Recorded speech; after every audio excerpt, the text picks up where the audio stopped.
Celebrăm în această noapte sfântă învierea Domnului nostru Iisus Hristos sau, așa cum de altfel vom și aminti ca de Sfinte Liturghii, trecerea de la moarte la viață a lui Iisus Hristos, a Fiului lui Dumnezeu. Este o celebrare care se va desfășura pe mai multe etape și anume la început va avea loc sfințirea focului, intrarea cu lumânarea pascală în biserică, timp în care se va intona și imnul, apoi preconul, se va cânta, după care va avea loc citirea mai multe lecturi care ne amintesc practic despre evenimentul din această noapte, și anume ieșirea poporului israelit din Egipt, crearea omului și apoi, evident, momentul învierii lui Hristos. Se va citi în acest sens Evanghelia care ne vorbește despre acest moment. După care va avea loc omilia și apoi celebrarea liturgiei baptismale, în cadrul căreia va avea loc binecuvântarea apei de botez, cântarea litaniei tuturor sfinților, după care Sfânta Liturghie va urma cursul ei firesc.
În numele Tatălui și al Fiului și al Sfântului Duh.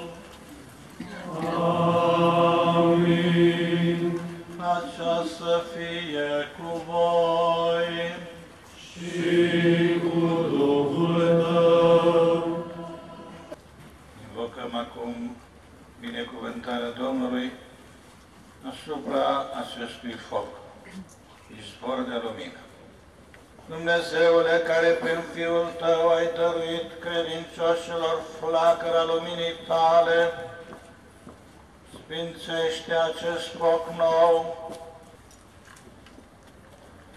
Hristos, ieri și astăzi, începutul și sfârșitul, Alfa și Omega, a Lui sunt în timpurile, a Lui veșnicia, a Lui este mărirea și puterea pentru toată veșnicia. Amin. Prin rănile sale sfinte,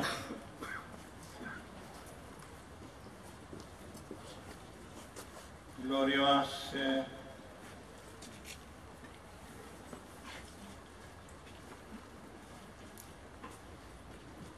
să ne păzească Domnul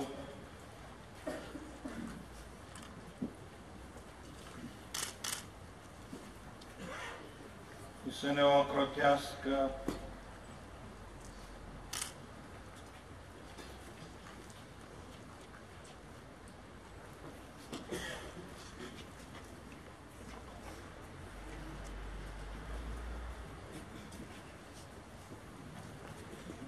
Hristos, Domnul nostru. Amin.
lumina lui Hristos.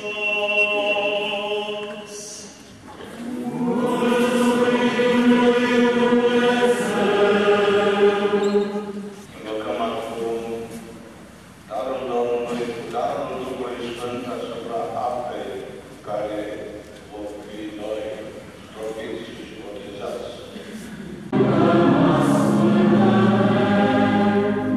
Ca să binevoiești a sfinții prin harul tău această apă, prin care ți se vor naște noi.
Hristos a înviat, sărbători fericite!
Hristos este în mijlocul nostru. Hristos rămâne cu noi. De aceea, în toată inima, spunem, Hristos a înviat.